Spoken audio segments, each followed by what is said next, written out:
Delegation of authority means assignment, assignment मतलब देना, assignment of responsibility, responsibility मतलब work, responsibility work, and power, सिर्फ काम दोगे तो नहीं चलेगा, उसके पास, जिसको आप काम दे रहे हो उसके पास पावर भी तो होना चाहिए वो काम करवाने का, तो साथ साथ में सुपीरियर सबऑर्डिनेट को पावर भी देता है। To the subordinates by creating accountability, accountability हमेशा क्रिएट होती है, अकाउंटेबिलिटी का मतलब होता है being answerable for effective performance. Teacher ने कुछ काम मॉनिटर को दिया क्लास डिसिप्लिन मेंटेन करने का, मान लो, तो टीचर ने क्या दिया, रिस्पॉन्सिबिलिटी दी, किसको, मॉनिटर। लेकिन क्या सिर्फ रिस्पॉन्सिबिलिटी देने से काम चलेगा, क्या बच्चे मानेंगे मॉनिटर की, नहीं, टीचर ने साथ साथ में मॉनिटर को अथॉरिटी भी दी कि अगर कोई बच्चा इनडिसिप्लिन करे तो क्लास के बाहर उसे भेज दो। अब देखो, अब मॉनिटर के पास पावर आ गया है, बराबर।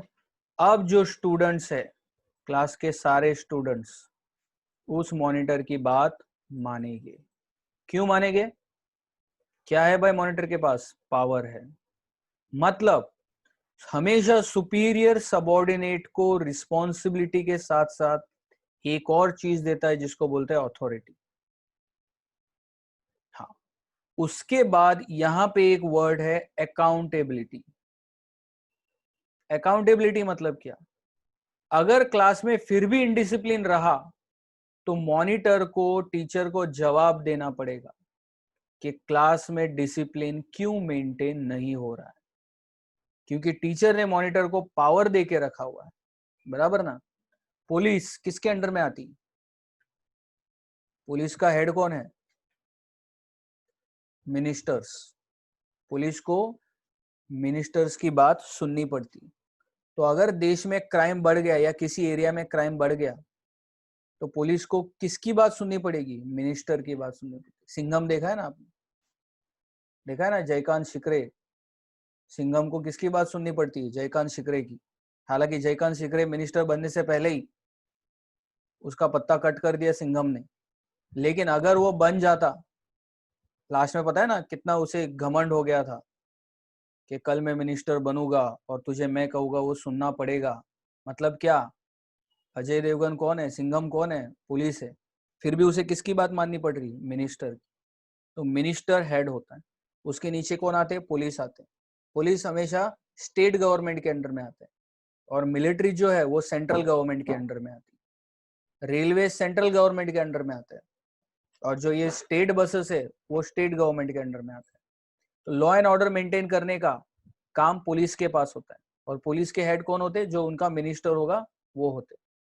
तो पुलिस को अगर क्राइम बढ़ रहे तो पुलिस को जवाब देना पड़ता है, किसको जवाब देना पड़ता है, ministers. That is we can call it as accountable, accountability, being answerable. किसको आंसर देना पड़ेगा, उसके सुपीरियर्स को, ठीक है। अब पुलिस के अंडर भी होते हैं इंस्पेक्टर, सब इंस्पेक्टर, नीचे बहुत सारे लोग होते हैं, हवलदार आ गए वगैरह वगैरह, जो भी हो गए वो, ठीक है। अच्छा, अब याद रखना अगला क्वेश्चन 1, ये डेफिनेशन तो 1 मार्क के लिए आ ही सकता है, ये अगला क्वेश्चन भी आ सकता है 1 मार्क के लिए, elements of delegation of authority. जब आप अथॉरिटी डेलीगेट करते हो, डेलीगेट करना मतलब क्या, टू गिव। जब आप अथॉरिटी डेलीगेट करते हो तो आपको 3 चीजें एक्चुअली साथ साथ में डेलीगेट होती, सिर्फ अथॉरिटी नहीं जाती। एक होती है रिस्पॉन्सिबिलिटी, रिस्पॉन्सिबिलिटी यानी कि वर्क, उस वर्क को पूरा करने का power, we call it as authority. और तीसरी चीज है अकाउंटेबिलिटी, ठीक है। तो कौन सी 3 चीजें, which are the 3 elements of delegation of authority, entrustment of responsibility, conferment of authority. दोनों का मतलब गिव ही है, एंट्रस्टमेंट मतलब देना भी होता है, कन्फर्मेंट मतलब भी देना ही होता है, लेकिन दोनों अलग अलग सिचुएशन में वर्ड यूज करते हैं। And third one is creation of accountability. Accountability कोई देता नहीं, वो क्रिएट होती। कैसे होती, मैं आपको बताऊंगा जब हम आगे जाएंगे तो, ठीक है। तो ये 3 चीजें याद रहेगी। अब आगे जाने से पहले एक डायग्राम मैं यहाँ पे बना रहा हूँ, याद रखना है आपको, और आपको बनाना भी है आपकी बुक में।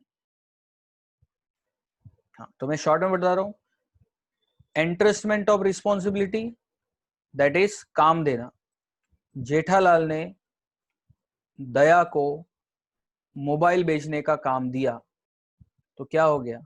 एंट्रस्टमेंट ऑफ रिस्पॉन्सिबिलिटी, करेक्ट।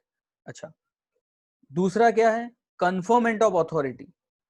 जेठालाल ने दया को कुछ पावर भी दिया कि दया नटू काका को जहां चाहे वहां मोबाइल बेचने के लिए भेज सकते हैं। जब दया के पास ये पावर है तो नटू काका को दया की बात माननी ही पड़ेगी, वरना नटू काका को दया जॉब से भी निकाल सकते हैं। क्यों?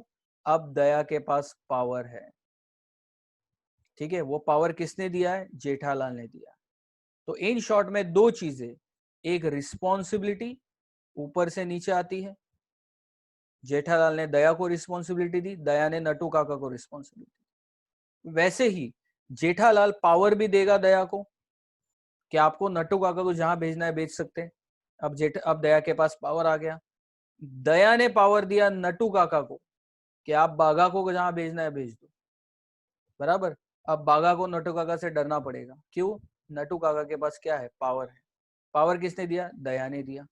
तो इन शॉर्ट में रिस्पॉन्सिबिलिटी और अथॉरिटी हमेशा ऊपर से नीचे आएगी, ये याद रखना। अथॉरिटी और रिस्पॉन्सिबिलिटी हमेशा ऊपर से नीचे आएगी। चलो, तो ये दोनों चीजें आ गई। अब creation of accountability. Accountability means what? Simple, accountability means what? To give answer, that is being answerable. That is being answerable, जवाब देना। मैंने आपको बोला है पिछली बार भी कि अगर आपके मार्क्स कम आते तो पेरेंट्स सवाल पूछते हैं कि मार्क्स क्यों कम आए, आप अकाउंटेबल हो के आपको उनको जवाब देना पड़ेगा।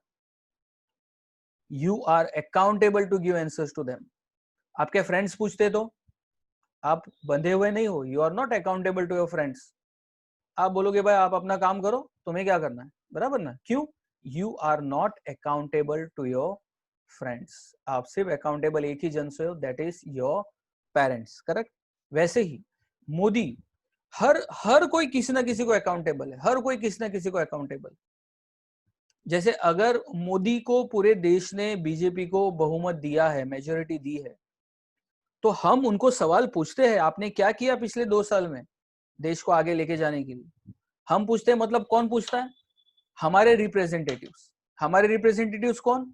हमारे एरिया में से जो इलेक्ट होके जीत के गए हैं पार्लियामेंट में, वो जाते हैं और हमारे बिहाफ पे वो लोग सवाल पूछते हैं रूलिंग पार्टी को कि भाई पिछला ट्रेन हादसा हुआ, आपने क्या किया जो इंजर्ड है उनके लिए, या जिनकी डेथ होगी उनके लिए क्या किया। तो जो रूलिंग पार्टी है बीजेपी गवर्नमेंट, उसका जो रेलवे मिनिस्टर है वो जवाब देता है कि हमने ये किया वो किया, बिकॉज ही इज आंसरेबल। और वो जवाब किसको दे रहा है? ऑपोजिशन को दे रहा है, ठीक है, लेकिन एक्चुअली वो देश की प्रजा को जवाब दे रहा है।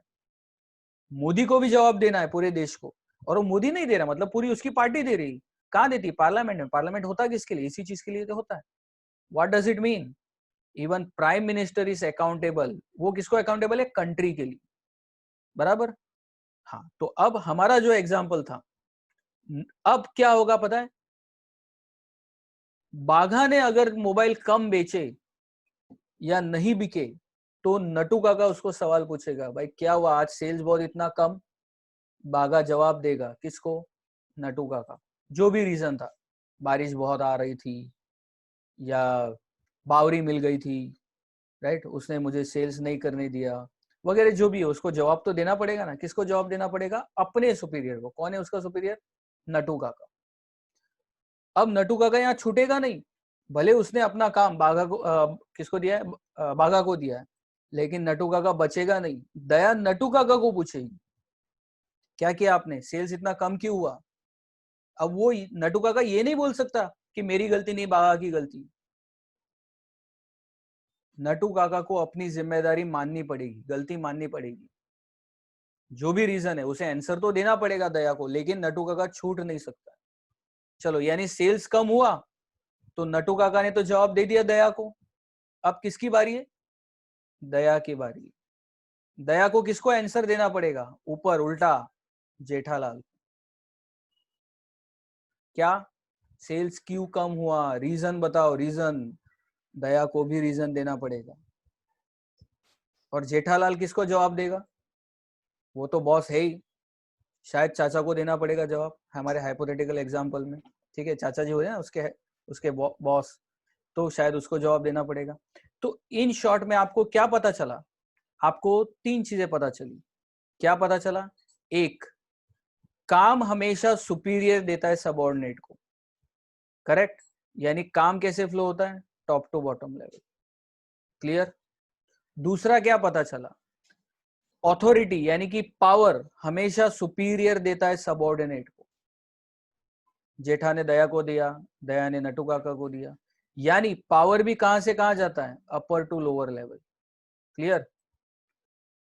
लेकिन हमने एग्जाम्पल में एक चीज देखी, जवाब बाघा देता है नटू काका को, बराबर, ऊपर, नटू काका देता है दया को, ऊपर, दया देती है जेठालाल को, ऊपर। तो अकाउंटेबिलिटी रिवर्स में जाती है, lower level to upper level, याद रहेगा, अकाउंटेबिलिटी हमेशा ऊपर जाती, lower level to upper level. Joshna सही है ना? चलो मैं रीड कर रहा हूं। The delegated authority holder has to provide proper explanation, देखो एक्सप्लेनेशन देना पड़ेगा, and follow reporting process, reporting करना मतलब वही है जवाब देना, to the top level management, this is known as accountability. इसी चीज को हम बोलते हैं अकाउंटेबिलिटी, मार्क करना 1 मार्क के लिए।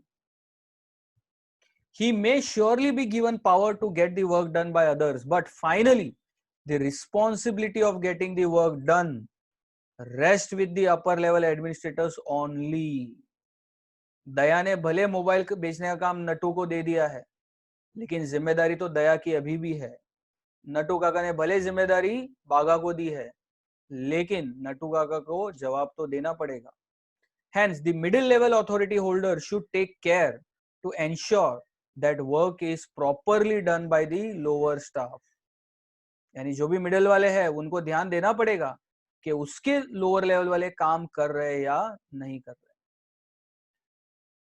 दिस अकाउंटेबिलिटी फ्लोज फ्रॉम, याद रखना, lower level to upper level. ये अकाउंटेबिलिटी कैसे जाएगी, लोअर लेवल से upper level. This accountability can not be passed on, वो किसी और के सर पे डाल के छूट नहीं सकते, उनको खुद को ही जवाब देना पड़ेगा। फॉर एग्जाम्पल, अकाउंट्स ऑफिसर सबसे बड़ा, ठीक है, may give work of writing account to his accountant. एक अकाउंट ऑफिसर ने अकाउंट बनाने का काम अपने अकाउंटेंट को दे दिया, अपने नीचे वाले को दे दिया, ठीक है।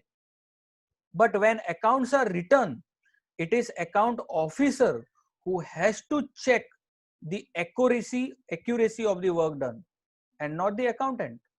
अब एक बार इस अकाउंटेंट ने अकाउंट बना दिया, चेक किसे करना है, अकाउंट ऑफिसर को, कि कहीं स्कैम तो नहीं है, कोई घोटाला तो नहीं है।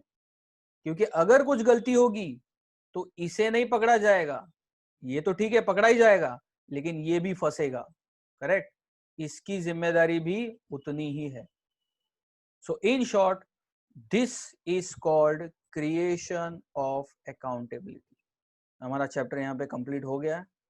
ये जैसे कि मैंने कहा था वेरी इंपॉर्टेंट, पक्का मार्च 2020 पक्का आने वाला है, तो इसको लर्न करेंगे। Question can be right A short note on delegation of authority, या आ सकता है explain elements of delegation of authority. तो डेलीगेशन ऑफ अथॉरिटी हम भले बोलते हैं, लेकिन इसके अंदर तीन चीजें आती है, responsibility, authority, accountability. Responsibility superior subordinate को देता है, अथॉरिटी सुपीरियर सबऑर्डिनेट को देता है, लेकिन काम होने ना होने के बाद जो रिपोर्टिंग है, जो आंसर है, वो सबऑर्डिनेट देता है सुपीरियर। खास चीजें, ये सीक्वेंस यही होना चाहिए आपके आंसर का।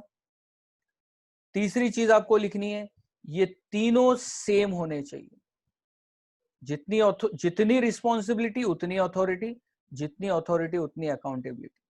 और भले ये ट्राइपॉड का डायग्राम नहीं बनाया है, लेकिन आप इस तरह का एक छोटा सा डायग्राम बनाएंगे और नीचे पूरी हेडिंग लिखेंगे, entrustment of responsibility, conferment of authority, creation of accountability, ये पूरा आप नीचे लिखो।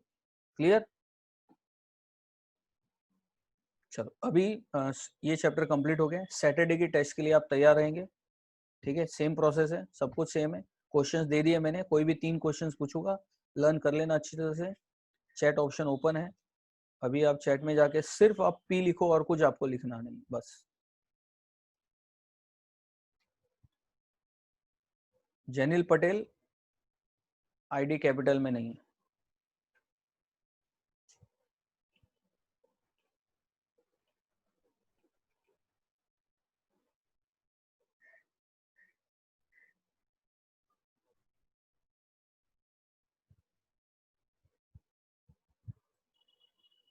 चलो लिख दिए सबने, कोई बाकी नहीं, मैं सेव कर रहा हूँ।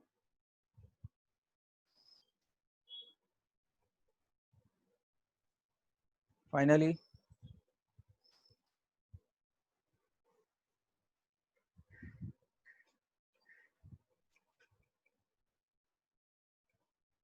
अभी भी बाकी है कोई?